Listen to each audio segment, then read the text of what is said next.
Namaku Anissa Septiani. Aku menulis kisah ini bukan untuk membuka luka lama, tapi sebagai pengingat bahwa tidak semua pernikahan yang dimulai dengan bahagia akan berakhir dengan kebahagiaan pula. Aku menikah pada 12 Juni tahun 2019 di sebuah kampung kecil di Kecamatan Jatiwarna, Bekasi. Usia aku baru 20 tahun saat itu. Banyak yang bilang aku terlalu muda, terlalu polos, terlalu yakin pada cinta. Tapi saat itu, aku merasa menjadi perempuan paling beruntung di dunia. Suamiku bernama Rangga Saputra. Kami berkenalan saat aku masih bekerja di sebuah toko pakaian kecil dekat pasar.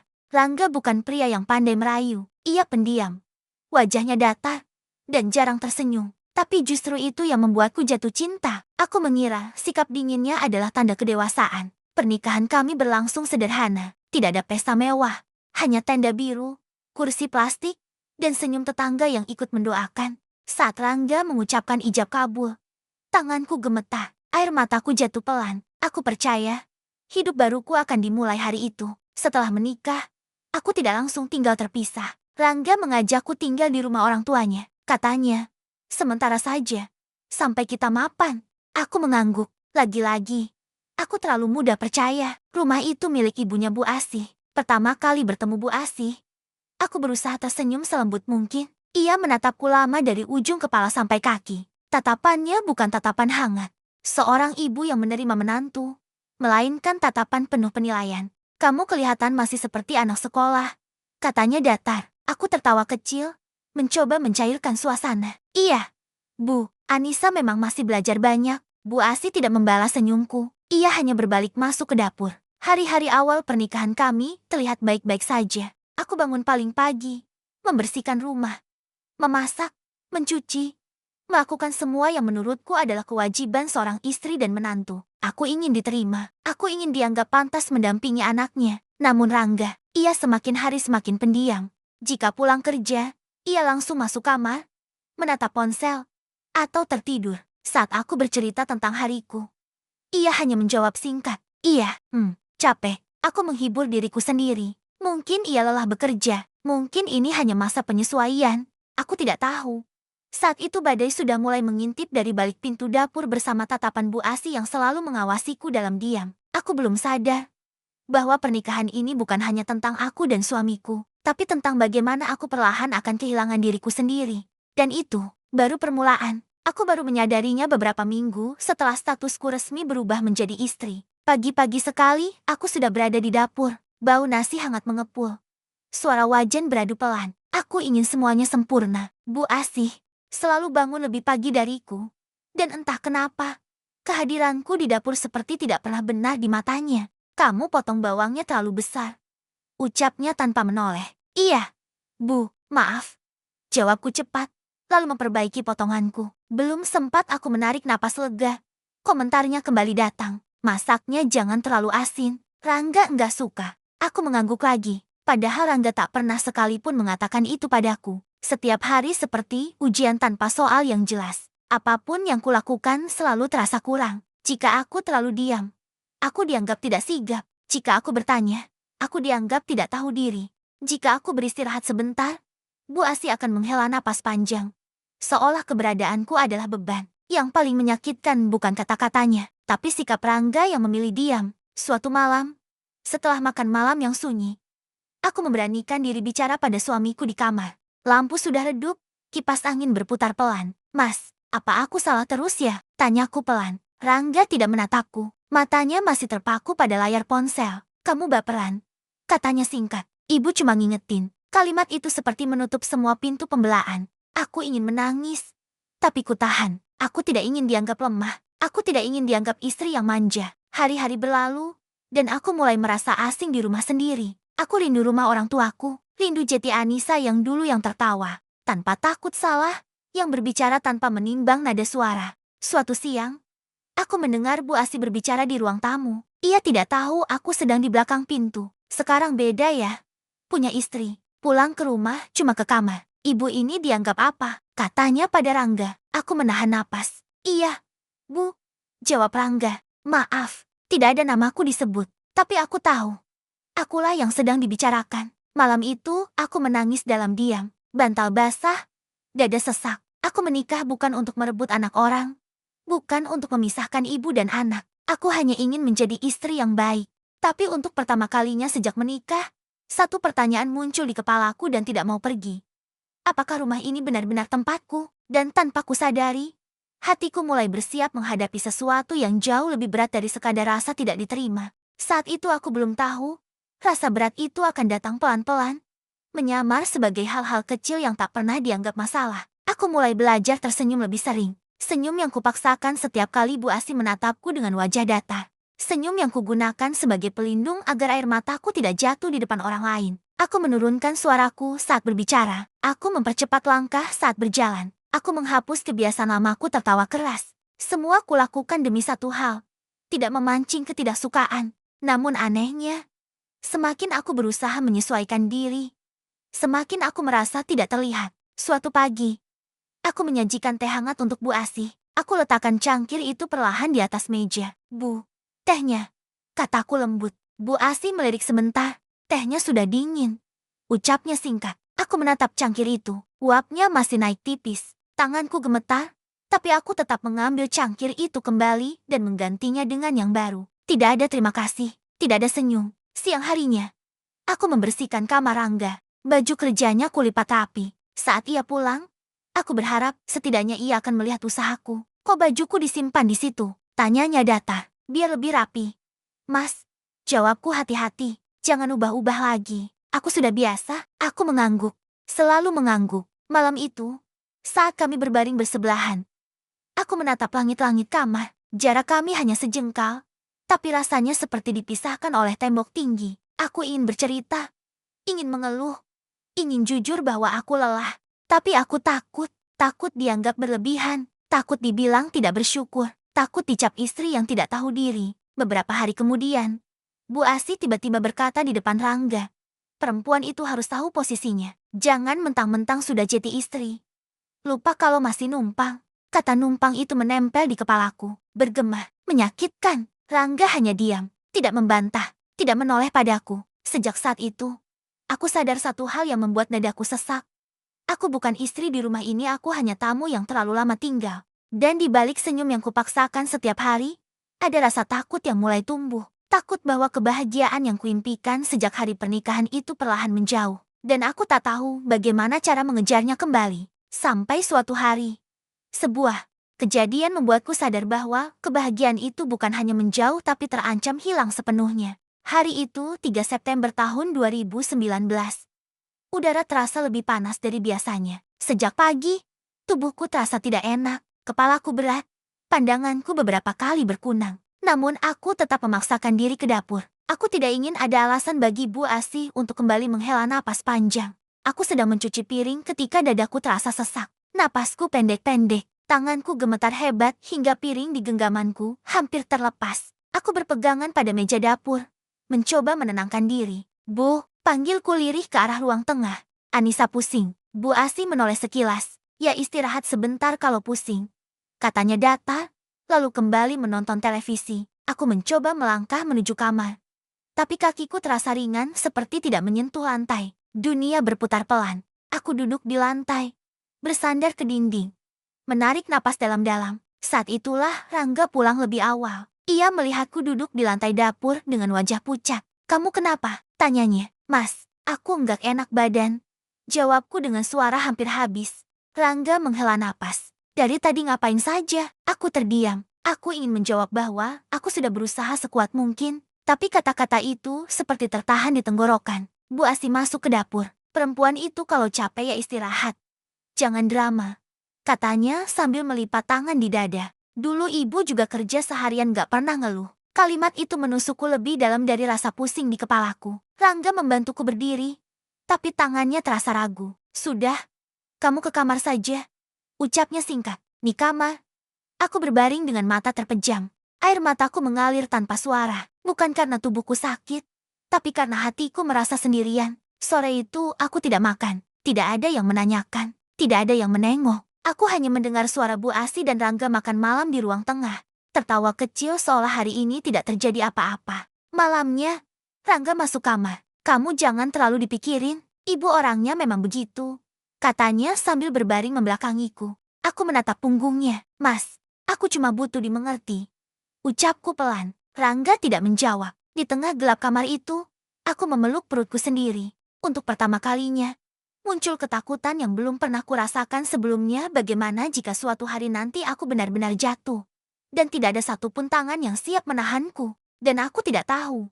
Kejadian hari itu hanyalah awal dari bahaya yang jauh lebih besar, yang perlahan akan mengancam masa depanku sebagai seorang istri. Bahaya itu datang bukan dalam bentuk amarah, melainkan sebuah rahasia yang kupendam sendirian. Beberapa hari setelah kejadian aku jatuh lemas di dapur. Tubuhku belum juga pulih. Aku sering mual di pagi hari. Kepalaku ringan. Kakiku mudah lelah. Awalnya kupikir ini hanya akibat kelelahan dan tekanan batin. Tapi pagi itu, 10 September tahun 2019, aku berdiri lama di kamar mandi sambil menatap benda kecil di tanganku. Dadaku berdegup kencang. Tanganku dingin. Aku terduduk di lantai, memeluk lutut. Aku tahu artinya. Aku hamil. Perasaan itu bercampur aduk. Ada bahagia yang ingin melonjak keluar, tapi juga ada ketakutan yang menahannya kuat-kuat. Dalam bayanganku, kehamilan seharusnya menjadi kabar yang membawa senyum, pelukan, dan doa. Tapi yang kurasakan justru sebaliknya. Aku menatap pintu kamar, membayangkan wajah Rangga yang datar, membayangkan Bu Asi yang selalu menganggapku merepotkan. Pertanyaan-pertanyaan memenuhi kepalaku. Apakah mereka akan senang, atau justru menganggapku menambah beban?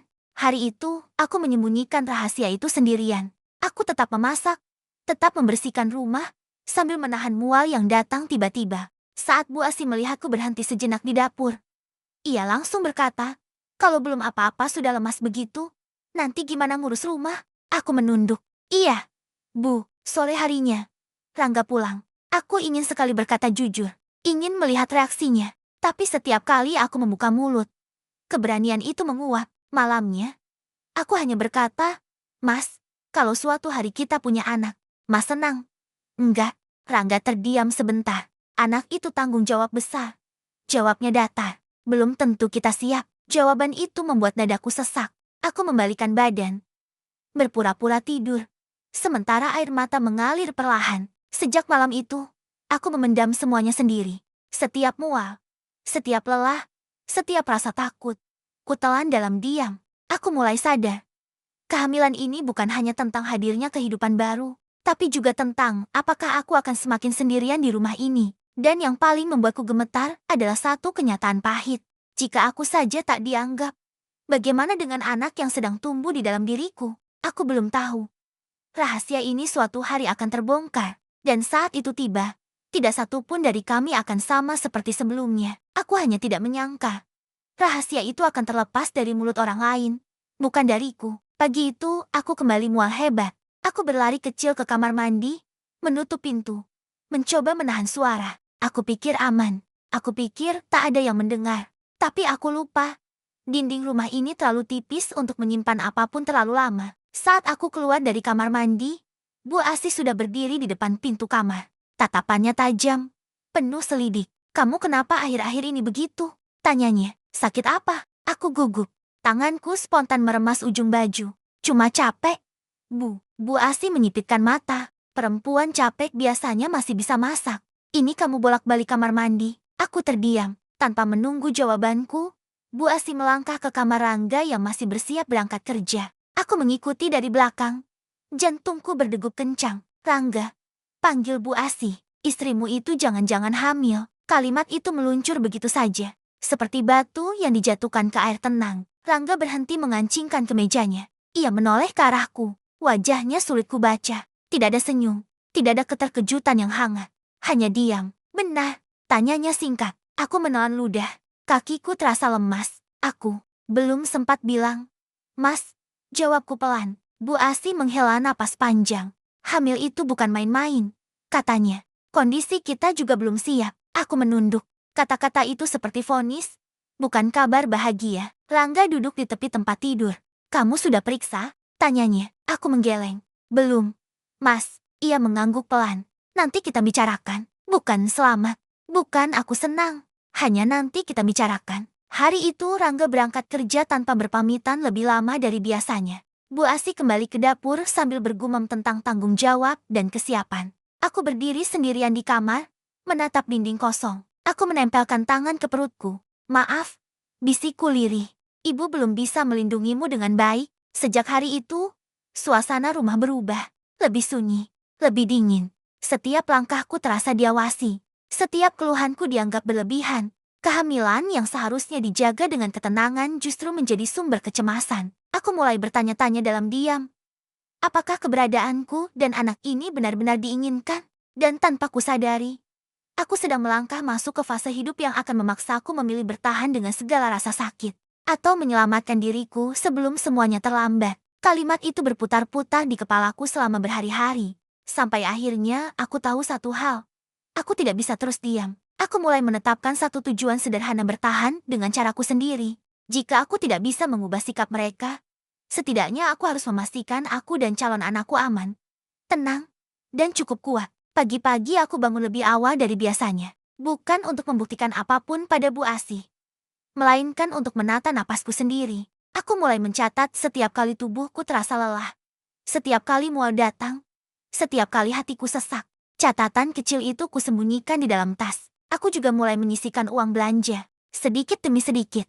Bukan untuk kabur, tapi untuk berjaga-jaga. Aku belajar diam-diam, menimbang setiap langkah agar tidak memancing pertanyaan. Namun usahaku rupanya tidak luput dari perhatian. Suatu sore, saat aku duduk di ruang tengah membaca buku tipis tentang kehamilan, Bu Asih lewat dan berhenti mendadak. Baca begituan buat apa? Tanyanya. Biar Anissa tahu apa yang harus dijaga. Bu, jawabku pelan. Bu Asih mendengus kecil. Perempuan zaman dulu nggak pakai baca-baca. Tetap kuat. Aku menutup buku itu perlahan. Iya, Bu. Malamnya, aku mencoba bicara pada Rangga. Aku menunggu waktu yang tepat. Saat ia terlihat sedikit lebih longgar. Mas, aku mau periksa ke bidan. Kataku hati-hati. Biar tahu kondisi aku dan bayi. Rangga terdiam. Perlu sekarang? Iya. Mas, aku sering pusing. Ia mengangguk tanpa menatapku. Ya sudah, nanti aku antar kalau sempat. Kalimat kalau sempat itu kembali menghantam harapanku. Tapi aku tidak boleh menyerah. Aku sudah memilih tujuan. Menjaga diri dan anakku. Apapun caranya. Malam itu aku memeluk perutku sambil berbaring miring. Untuk pertama kalinya sejak rahasia itu terbongkar, aku berbicara pada kehidupan kecil di dalam diriku dengan suara yang lebih tegas. Ibu akan berusaha. Bisikku. Walau sendirian, ibu akan kuat. Aku tidak tahu bagaimana caranya. Dan aku tidak tahu berapa lama lagi aku bisa bertahan di rumah ini. Tapi satu hal mulai tumbuh di dadaku, bukan lagi rasa takut, melainkan tekad yang perlahan mengeras. Dan aku belum sadar, keputusan kecil itu akan membawaku pada rangkaian peristiwa yang jauh lebih menegangkan. Peristiwa yang akan menguji seberapa kuat aku mempertahankan tujuan yang kupilih dalam diam. Ujian itu datang dalam bentuk langkah kecil yang ternyata tidak pernah benar-benar luput dari pengawasan. Pagi itu, aku memberanikan diri pergi ke bidan sendirian. Rangga berangkat kerja lebih cepat. Hanya meninggalkan pesan singkat. Hati-hati, aku tidak menunggu. Kalau sempat itu berubah menjadi janji kosong. Aku berjalan pelan menyusuri gang, menahan mual dan rasa gugup. Di ruang tunggu bidan, aku duduk memeluk tas, menatap lantai. Saat namaku dipanggil, jantungku berdegup tak karuan. Tenang ya, kata bidan itu lembut. Semua akan kita cek pelan-pelan. Aku mengangguk. Saat ia memastikan kehamilanku baik-baik saja dan menyarankan aku lebih banyak istirahat, mataku panas. Bukan karena sedih melainkan lega. Untuk pertama kalinya, ada seseorang yang benar-benar melihat kondisiku tanpa menghakimi. Dalam perjalanan pulang, aku merasa sedikit lebih kuat. Setidaknya, aku tahu tubuhku masih berjuang. Namun kekuatan itu runtuh begitu aku melangkah masuk rumah. Kamu kemana? Suara Bu Asih menyambut dari ruang tengah. Ke bidan. Bu, jawabku jujur. Periksa. Bu Asih menghela napas panjang. Pergi sendiri? Kamu ini sekarang merasa paling tahu. Ya, aku tercekat. Anissa cuma mau memastikan kalau apa-apa nanti yang repot siapa. Potongnya. Rumah ini juga perlu diurus. Aku menunduk. Lagi-lagi, niat baikku berakhir menjadi kesalahan. Sore harinya Rangga pulang. Aku berharap ia akan menanyakan hasil periksa. Tapi yang ia tanyakan justru, ibu bilang kamu pergi tanpa bilang. Aku menarik napas. Aku sudah bilang mau periksa. Mas, Rangga terdiam sebentar. Lain kali bilang lebih jelas. Aku ingin berkata, aku sudah mencoba. Tapi kata-kata itu kembali kutelan. Malam itu, aku menulis di catatan kecilku. Langkah kecil pun bisa dianggap salah jika aku melangkah sendirian. Aku menyelipkan kertas itu kembali ke tas, merasa dadaku makin sesak. Aku mulai paham. Tujuanku untuk bertahan tidak akan mudah. Setiap usaha akan diuji. Setiap keberanian akan dipertanyakan. Dan aku akan dipaksa memilih mengalah agar tenang. Atau melangkah agar selamat. Di bawah cahaya lampu kamar yang redup, aku berbisik pada diriku sendiri. Aku tidak boleh berhenti. Karena jika aku berhenti sekarang, aku tahu persis siapa yang akan kalah. Dan sejak itu, aku memilih diam bukan karena menyerah. Melainkan karena diam adalah satu-satunya cara untuk bernapas. Aku menjalani hari-hari dengan langkah hati-hati. Setiap gerak terasa harus dipikirkan 2 kali. Jika aku terlalu pelan, aku dianggap malas. Jika terlalu sigap, aku dibilang mencari perhatian. Rumah ini seperti memiliki aturan tak tertulis yang selalu berubah. Dan aku selalu salah membacanya. Perutku mulai terlihat sedikit membesar. Aku menutupinya dengan baju longgar. Bukan karena malu, tapi karena aku belum siap menghadapi komentar yang pasti datang. Dan benar saja. Suatu pagi Bu Asi menatapku lama. Perutmu mulai kelihatan. Katanya, aku mengangguk pelan. Iya, Bu, jangan manja. Lanjutnya, hamil itu bukan alasan untuk mengurangi kewajiban. Kalimat itu membuat napasku tercekat. Aku ingin bertanya, kewajiban yang mana? Menjadi istri? Menjadi menantu? Atau menjadi seseorang yang tidak pernah boleh lelah? Rangga semakin sering pulang larut. Jika pulang lebih awal, ia langsung masuk kamar. Aku mencoba menyapanya, menanyakan kabarnya. Tapi jawabannya tetap singkat, dingin. Seolah jarak di antara kami bukan lagi sekadar perasaan, melainkan kebiasaan. Suatu malam, aku duduk sendiri di kamar, menatap cermin. Wajahku terlihat berbeda. Mataku lebih sayu. Senyumku lebih jarang. Aku hampir tidak mengenali diriku sendiri. Ini bukan Anissa yang dulu. Misiku, aku teringat nasihat ibuku sebelum menikah. Kalau kamu merasa sendirian di rumah orang, jangan lupa pulang ke dirimu sendiri. Saat itu, aku tidak benar-benar mengerti. Sekarang, kalimat itu terasa seperti pelukan dari kejauhan. Aku membuka catatan kecilku lagi. Kali ini kutulis satu kalimat yang membuat tanganku gemetar. Aku harus punya rencana. Rencana itu belum jelas bentuknya. Aku hanya tahu satu hal, aku tidak bisa selamanya bertahan dengan menahan. Ada batas yang perlahan mendekat. Dan jika aku terus diam, batas itu akan terlewati tanpa aku sadari. Di luar kamar, suara televisi menyala. Tawa kecil Bu Asih terdengar. Rumah ini berjalan seperti biasa. Seolah tidak ada yang salah. Seolah aku tidak sedang berjuang sendirian di dalamnya. Aku memejamkan mata, menarik napas panjang. Besok, mungkin aku masih akan diam. Tapi tidak untuk selamanya, karena jauh di dalam diriku, sesuatu mulai bersiap, sesuatu yang akan memaksaku melangkah lebih jauh. Meski risikonya semakin besar, aku merasakannya jelas pagi itu. Saat keberanianku yang kecil akhirnya meninggalkan jejak. Hari itu, aku memberanikan diri menelepon ibuku. Suaraku gemetar saat mendengar sapanya di ujung sana. Sudah lama aku tidak bercerita apapun dengan jujur. Aku selalu bilang aku baik-baik saja. Selalu. Bu, Anissa lagi hamil, kataku akhirnya. Di seberang sana, terdengar tarikan napas yang panjang. Alhamdulillah, ucap ibu lirih. Kamu sehat? Nak, pertanyaan sederhana itu membuat air mataku jatuh. Untuk pertama kalinya, ada yang menanyakan keadaanku tanpa nada menguji. Aku menjawab sejujurnya, meski tidak menceritakan semuanya. Aku belum siap membuka seluruh luka. Kalau kamu capek, pulang saja sebentar, kata ibu. Biar ibu urus kamu. Kalimat itu seperti cahaya kecil di lorong gelap. Aku tidak langsung menjawab. Aku tahu, keinginan untuk pulang bukan keputusan ringan. Tapi untuk pertama kalinya, aku tahu aku punya pilihan. Sore harinya, Bu Asi melihatku duduk di teras sambil memegang ponsel. Tatapannya tajam. Telepon siapa? Tanyanya. Ibu saya. Bu, jawabku pelan. Wajah Bu Asi mengeras. Jangan sedikit-sedikit lapor orang tua. Kamu sekarang sudah jadi istri. Kalimat itu menekan dadaku. Aku mengangguk. Meski di dalam hati aku berteriak, aku istri, tapi aku juga anak seseorang. Malamnya, aku mencoba bicara pada Rangga. Kali ini lebih tegas, meski suaraku tetap rendah.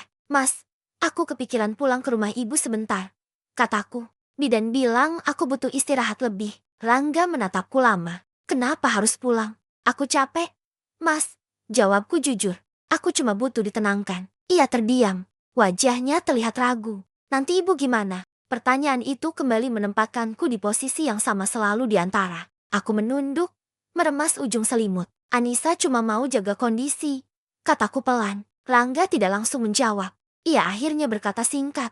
Nanti kita bicarakan lagi. Malam itu aku kembali menatap langit-langit kamar. Rencana yang kutulis di catatan kecil kini tidak lagi sama. Ia mulai berbentuk, meski masih rapuh. Aku tahu, keinginanku untuk menjaga diri dan anakku perlahan terbaca oleh mereka. Dan ketika rencana mulai terbuka, tekanan pun akan semakin kuat. Aku memeluk perutku, menahan napas yang terasa berat. Jika langkah ini berlanjut, aku akan segera sampai di titik yang tidak bisa ditarik kembali. Dan aku belum tahu apakah aku cukup kuat menghadapi apa yang menantiku setelah ini. Pertanyaan itu terjawab lebih cepat dari yang kuduga. Saat satu persatu pintu yang kuharapkan justru tertutup rapat. Beberapa hari setelah pembicaraan dengan Rangga, suasana rumah berubah semakin tegang. Bukan dengan suara keras, melainkan dengan keheningan yang menekan. Bu Asi menjadi lebih dingin. Setiap kata yang keluar dari mulutnya terdengar seperti peringatan. Kamu akhir-akhir ini banyak maunya, katanya suatu pagi tanpa menatapku. Dulu nggak begini. Aku ingin menjelaskan. Ingin berkata bahwa kehamilan membuatku lebih sensitif, lebih butuh perhatian. Tapi lidahku keluh. Aku tahu, apapun alasanku, tak akan terdengar cukup masuk akal di telinganya. Rangga pun semakin jarang berbicara. Jika aku menyinggung soal pulang ke rumah ibu, ia selalu menghindar. Jangan sekarang, katanya. Aturannya ribet. Kita lihat nanti. Semua jawabannya menggantung. Tidak ada kepastian. Tidak ada pegangan. Suatu malam, aku memberanikan diri bicara lagi. Kali ini aku sudah menyiapkan keberanian sejak siang. Tanganku dingin, tapi aku tidak ingin mundur. Mas, kataku pelan. Aku benar-benar butuh istirahat. Aku sering pusing. Aku takut kenapa-kenapa. Rangga menghela napas. Kamu terlalu mikir, katanya. Ibu juga dulu hamil sambil kerja berat. Kalimat itu mematahkan sesuatu di dalam diriku. Aku bukan ingin dibandingkan. Aku hanya ingin dimengerti. Aku cuma minta pulang sebentar. Suaraku bergetar. Bukan selamanya. Rangga terdiam lama. Lalu ia berkata pelan tapi tegas. Sekarang kamu istriku. Jangan bikin ibu kepikiran. Aku menatapnya, berharap ada celah empati di wajahnya. Tapi yang kulihat hanya jarak yang semakin jauh.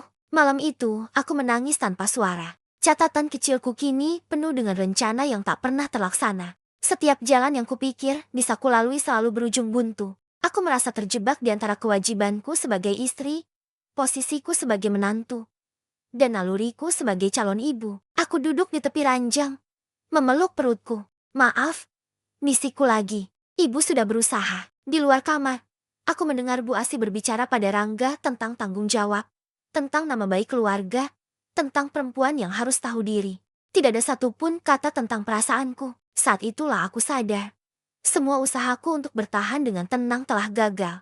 Semua pintu yang kuharapkan terbuka ternyata terkunci dari luar. Dan di tengah rasa lelah yang menumpuk, satu pikiran yang paling kutakuti akhirnya muncul jelas di kepalaku.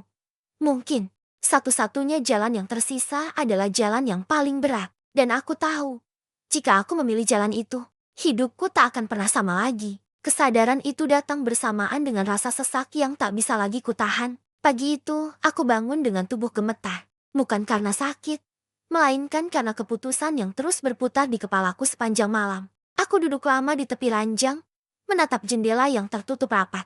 Cahaya pagi masuk samar, seperti ragu menyentuhku. Di dapur, Bu Asi sudah sibuk. Suara peralatan dapur beradu terdengar tajam di telingaku. Aku menyeduh air hangat, mencoba menenangkan diri. Tanganku bergetar. Air hampir tumpah. Kamu kenapa kelihatan linglung?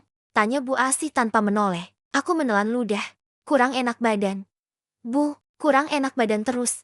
Jawabnya dingin. Jangan biasakan lemah. Kalimat itu seperti menutup sisa-sisa harapanku. Aku kembali ke kamar, mengunci pintu, dan duduk di lantai.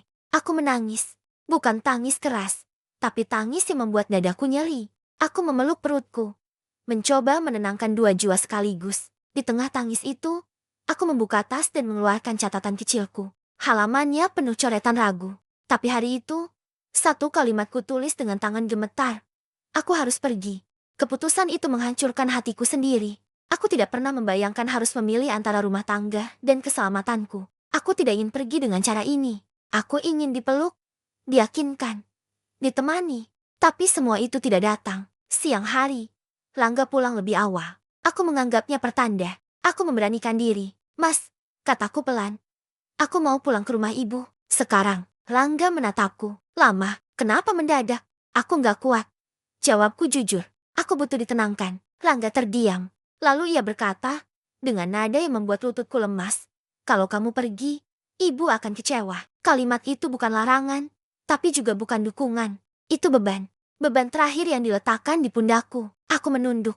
Maaf, Mas, tidak ada pelukan. Tidak ada usaha menahanku. Rangga hanya diam.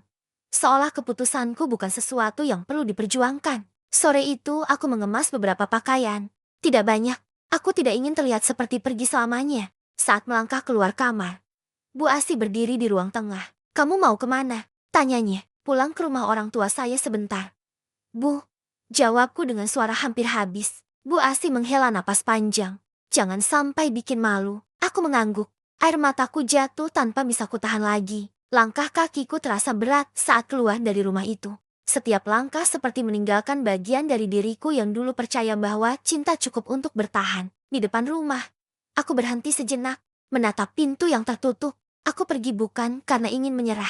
Aku pergi karena jika aku tetap tinggal, aku akan hancur perlahan. Dan di detik itu, aku tahu pilihan ini akan membawa konsekuensi yang jauh lebih besar dari yang bisa kubayangkan. Aku baru memahaminya saat pintu rumah orang tuaku tertutup di belakangku. Dan rasa lega itu bercampur dengan ketakutan yang tak bernama. Ibu menyambutku dengan pelukan panjang.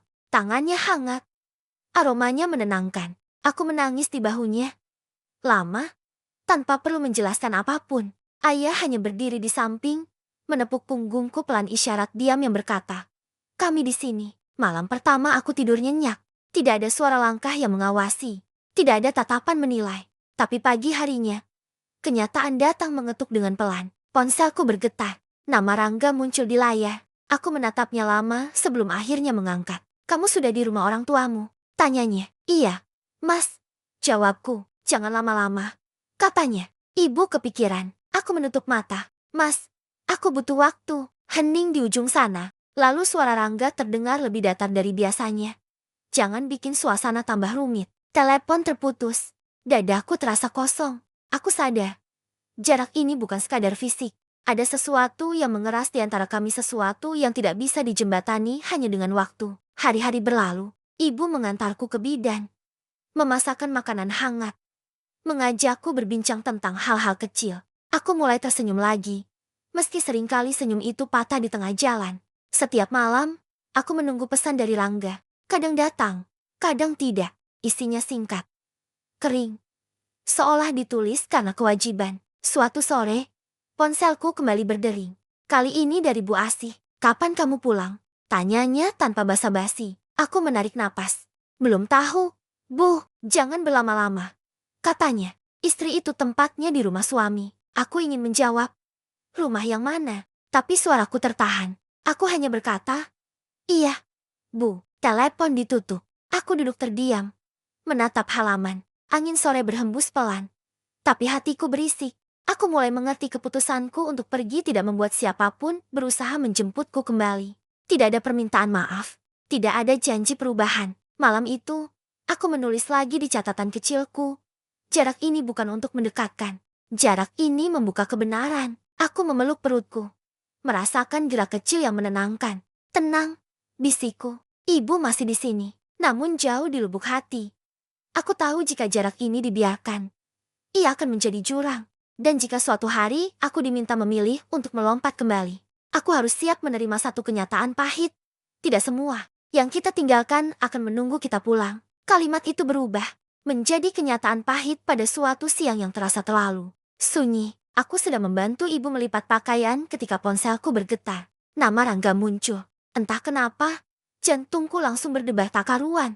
Ada firasat yang membuat tanganku dingin saat mengangkat telepon. Kamu bisa pulang sekarang? Tanyanya tanpa salam. Ada apa? Mas, suaraku lirih. Ibu minta kita bicara. Penting. Nada suaranya bukan nada rindu. Bukan pula nada khawatir. Datar, formal, seperti bicara dengan orang asing. Aku pulang sore itu juga. Perjalanan terasa panjang. Setiap kilometer seperti menarikku lebih jauh dari ketenangan yang sempat kurasakan. Saat tiba, rumah itu tampak sama tapi aku merasa kembali sebagai orang yang tidak diharapkan. Bu Asi duduk di ruang tengah. Rangga di sampingnya. Tidak ada senyum.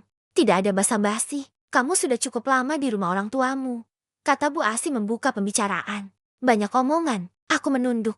Maaf, Bu, Rangga menatap lantai. Bu Asi melanjutkan. Kalau kamu mau tetap jadi bagian keluarga ini, kamu harus tahu batas. Jangan bawa-bawa perasaan sendiri. Aku mengangkat kepala. Bu, Anissa cuma ingin kondisi Anissa dan bayi aman. Bu Asi menghela napas panjang. Kalau begitu, kamu harus kuat.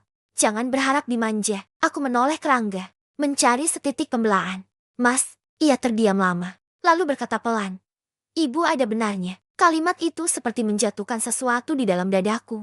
Aku tahu, saat itu, semua usahaku benar-benar gagal. Jarak yang kuharap bisa membuka mata justru menutup hatinya lebih rapat. Aku berdiri, tanganku gemetar. Kalau begitu, Anissa pulang saja ke rumah ibu. Kataku, nyaris berbisik. Bu Asi menatapku tajam. Pikirkan baik-baik, jangan ambil keputusan gegabah. Aku tersenyum tipis, senyum paling lelah yang pernah kupunya. Justru ini keputusan paling berat yang pernah Anissa ambil. Aku melangkah pergi tanpa menoleh. Di ambang pintu, aku berhenti sejenak, menunggu, berharap ada suara yang memanggilku kembali. Tapi yang kudengar hanya keheningan. Di luar rumah itu, aku menarik napas panjang. Untuk pertama kalinya, aku benar-benar sendiri dengan pilihanku. Semua jalan yang kuusahakan telah runtuh. Semua harapan untuk dipahami telah kandas. Dan di tengah senja yang memerah, aku menerima satu kenyataan pahit yang tak bisa lagi kutolak. Aku harus melanjutkan hidup tanpa bergantung pada siapapun, bahkan pada suamiku sendiri. Pilihan terakhir itu telah kuambil. Kini, aku hanya bisa melangkah maju, meski aku belum tahu seberapa besar luka yang harus kutanggung setelahnya. Hari-hari berikutnya menjadi ujian terberat dalam hidupku. Namun justru di sanalah aku mulai belajar berdiri. Aku kembali tinggal di rumah orang tuaku. Ibu menyiapkan kamar kecil di dekat jendela. Setiap pagi cahaya matahari masuk perlahan, seolah mengingatkanku bahwa hidup masih berjalan. Meski hatiku tertatih, aku jarang keluar kamar di minggu-minggu pertama. Bukan karena malas, tapi karena aku sedang merapikan diriku sendiri dari dalam. Setiap malam aku berbicara pada bayi di perutku. Berjanji untuk tidak lagi membiarkan siapapun meremehkan keberadaannya atau keberadaanku. Rangga tidak datang, tidak menjemput, tidak pula menanyakan keadaanku secara langsung. Pesannya singkat dan kaku, lebih banyak bertanya soal rencana daripada perasaan. Aku menangis, tentu saja, tapi aku juga bangun setiap kali air mata itu jatuh. Suatu pagi, ibu masuk ke kamarku sambil membawa segelas susu hangat. Kamu tidak sendirian, katanya lembut. Kalau kamu jatuh di tempat yang aman. Kalimat itu seperti menahan tubuhku agar tidak roboh sepenuhnya. Aku mulai membantu ibu berjualan kecil-kecilan di rumah. Melipat, mencatat, melayani pembeli. Perutku semakin membesar. Dan untuk pertama kalinya aku tidak menutupinya. Aku tidak malu. Aku bangga meski jalanku tidak sempurna. Di sela kesibukan itu, aku menyadari sesuatu yang mengejutkanku sendiri. Aku masih bisa tertawa. Bukan tawa besar, tapi tawa kecil yang jujur. Tawa yang lahir tanpa rasa takut salah. Luka itu masih ada, masih perih jika disentuh. Tapi aku mulai mengerti luka tidak selalu harus dihilangkan untuk bisa hidup.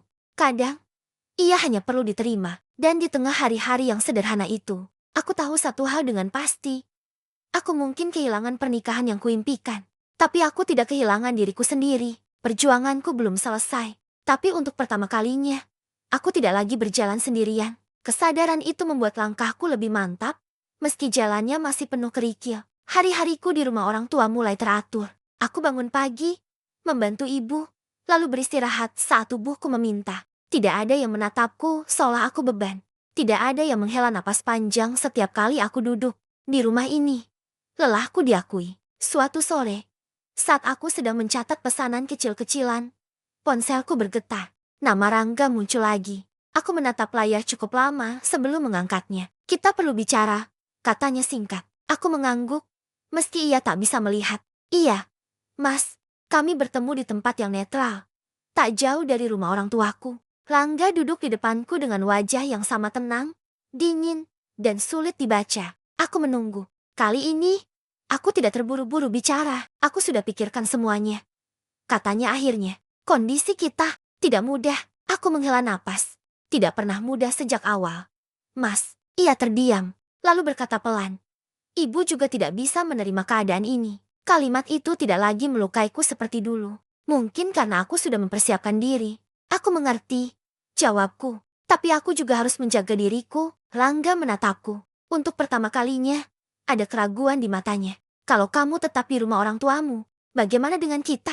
Aku tersenyum tipis. Kita sudah lama berjarak, Mas. Aku hanya membuat jarak itu jujur. Tidak ada adu suara. Tidak ada air mata yang meledak. Hanya keheningan yang akhirnya mengakui kebenaran. Aku pulang sore itu dengan dada berdebar. Tapi langkahku ringan. Aku tidak tahu bagaimana akhir percakapan itu akan mengubah hidupku. Tapi satu hal pasti, aku tidak lagi menunggu orang lain menentukan nilainya diriku. Malamnya, aku menatap pantulan diri di cermin. Perutku membesar. Wajahku lebih matang. Kita kuat, misiku, dengan cara kita sendiri. Dan untuk pertama kalinya, aku benar-benar mempercayai kalimat itu. Kepercayaan itu yang membuatku berani mengambil satu langkah terakhir, langkah yang akhirnya menyelamatkanku. Beberapa hari setelah pertemuanku dengan Rangga, ia datang ke rumah orang tuaku. Bukan dengan wajah marah. Bukan pula dengan sikap dingin seperti biasanya. Wajahnya terlihat lelah. Matanya menyimpan sesuatu yang belum pernah kulihat sebelumnya. Kebingungan. Kami duduk di ruang tamu. Ibu dan ayah sengaja memberi kami ruang. Aku sudah bicara panjang dengan ibu. Katanya pelan. Tidak mudah. Aku mengangguk. Aku tidak lagi berharap keajaiban. Memang tidak pernah mudah. Mas, ia menarik napas panjang. Kalau kamu memilih tetap di sini, aku tidak bisa memaksamu kembali. Kalimat itu terasa seperti penutup dari cerita yang selama ini kupaksakan agar tetap terbuka. Aku tidak lari. Jawabku tenang. Aku memilih hidup. Rangga menunduk. Tidak ada bantahan. Tidak ada amarah. Hanya keheningan yang akhirnya jujur. Kami sepakat berpisah baik-baik. Tidak dengan saling menyalahkan, tapi dengan mengakui bahwa kami gagal saling menjaga. Keputusan itu pahit namun juga melegakan. Malam itu aku menangis. Bukan karena menyesal, tapi karena akhirnya aku berani berhenti berharap pada orang yang tidak pernah benar-benar memelukku. Hari-hari setelahnya terasa lebih ringan. Aku fokus pada kehamilanku. Aku rutin memeriksakan diri. Aku menata hidup perlahan. Dibantu orang-orang yang benar-benar peduli. Dan di suatu pagi yang cerah, saat aku duduk di dekat jendela, merasakan gerakan kecil dari dalam perutku, aku tersenyum. Aku tidak lagi menunggu diselamatkan. Aku sudah menyelamatkan diriku sendiri. Dan di sanalah aku tahu ini bukan akhir yang gagal. Ini adalah happy ending versiku sendiri. Aku baru benar-benar memahaminya saat hari-hariku tak lagi dipenuhi rasa takut, melainkan kesibukan kecil yang menenangkan. Pagi-pagi aku menyapu halaman, lalu duduk sebentar saat tubuhku meminta. Ibu selalu mengingatkan agar aku tidak memaksakan diri. Ayah menemaniku mengobrol hal-hal ringan, seolah ingin memastikan aku tidak tenggelam dalam pikiranku sendiri. Di rumah ini, aku tidak perlu membuktikan apapun untuk dianggap pantas. Kehamilanku memasuki bulan-bulan akhir. Perutku semakin besar. Dan setiap gerakan kecil dari dalam sana terasa seperti pengingat lembut bahwa aku tidak sendiri. Aku belajar mencintai perubahan tubuhku, garis-garis yang muncul, napas yang lebih pendek, langkah yang lebih pelan. Semua itu bukan kelemahan. Itu tanda kehidupan. Sesekali namanya terlintas. Rangga, bukan dengan marah. Bukan dengan rindu. Hanya kenangan yang akhirnya menemukan tempatnya sendiri. Aku tidak lagi bertanya kenapa. Aku mulai bertanya, apa yang bisa ku pelajari? Aku belajar bahwa cinta tanpa keberpihakan akan melelahkan. Aku belajar bahwa diam terlalu lama bisa melukai diri sendiri. Dan aku belajar bahwa pulang kadang bukan kembali ke seseorang, melainkan kembali ke dirimu sendiri. Suatu sore, aku duduk di kamar, menyiapkan pakaian kecil yang baru kubeli. Tanganku berhenti sejenak saat menyentuh kain lembut itu. Air mataku jatuh. Tapi kali ini berbeda. Ada haru yang hangat. Sebentar lagi kita bertemu, bisikku. Aku tidak tahu bagaimana masa depan akan berjalan. Aku tidak punya rencana besar. Tapi aku punya keberanian yang dulu tidak kumiliki. Keberanian untuk memilih tenang. Keberanian untuk berkata cukup. Dan di tengah ketidakpastian itu, aku tersenyum karena untuk pertama kalinya, aku tidak menunggu siapapun untuk membuat hidupku bermakna. Aku sudah menjadi ibu, dan aku akhirnya menjadi diriku sendiri. Kesadaran itu menemaniku hingga hari yang selama ini kutunggu dengan campuran takut dan harap. Pagi itu, 18 Mei tahun 2020, udara terasa lembab. Sejak subuh, perutku mengencang pelan lalu mengendur, datang dan pergi seperti ombak kecil. Ibu menggenggam tanganku, matanya penuh siaga. Ayah mondar-mandir di depan rumah, mencoba menenangkan diri. Aku menarik napas dalam-dalam. Aku siap, kataku, lebih pada diriku sendiri. Perjalanan terasa panjang, meski jaraknya tidak jauh. Di ruang yang tenang itu, aku menutup mata dan membiarkan diriku fokus pada satu hal. Bertahan. Setiap tarikan napas adalah doa. Setiap hembusan adalah keberanian. Saat tangisan kecil itu akhirnya terdengar, air mataku jatuh. Tangis yang berbeda dari semua tangis sebelumnya. Bukan tangis kehilangan, melainkan tangis pertemuan. Aku memeluk tubuh kecil itu dengan tangan gemetar. Hangat, nyata. Halo, bisikku. Ibu di sini. Di detik itu, semua luka lama seperti menemukan tempatnya. Tidak hilang, tapi tidak lagi menyakitkan. Aku tahu, hidupku tidak sempurna namun utuh dengan caranya sendiri. Malamnya, aku menatap wajah kecil yang tertidur pulas. Aku teringat diriku yang dulu perempuan muda yang percaya cinta akan cukup menahan semua badai. Aku tersenyum tipis. Aku tidak menyesal. Aku belajar. Dan di antara kelelahan yang manis itu, aku mengerti satu hal.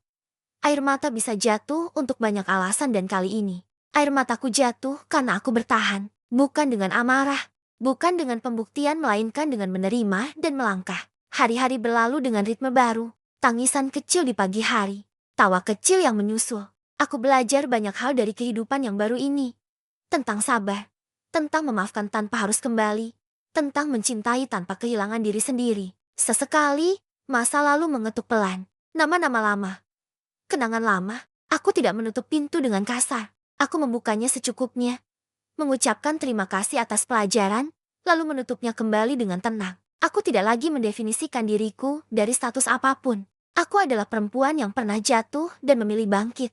Aku adalah ibu yang berjanji akan melindungi tanpa membungkam dirinya sendiri. Jika ada yang bertanya apa pelajaran terbesar dari perjalanan ini, jawabanku sederhana. Cinta seharusnya membuatmu aman, bukan mengecil. Dan jika suatu hari kamu harus memilih antara bertahan demi orang lain atau menyelamatkan dirimu, pilihlah hidup. Aku tidak tahu apa yang akan terjadi besok. Tapi hari ini, aku berdiri dengan tenang. Menatap ke depan tanpa takut kehilangan siapapun. Karena aku sudah menemukan rumah yang sesungguhnya di dalam diriku sendiri.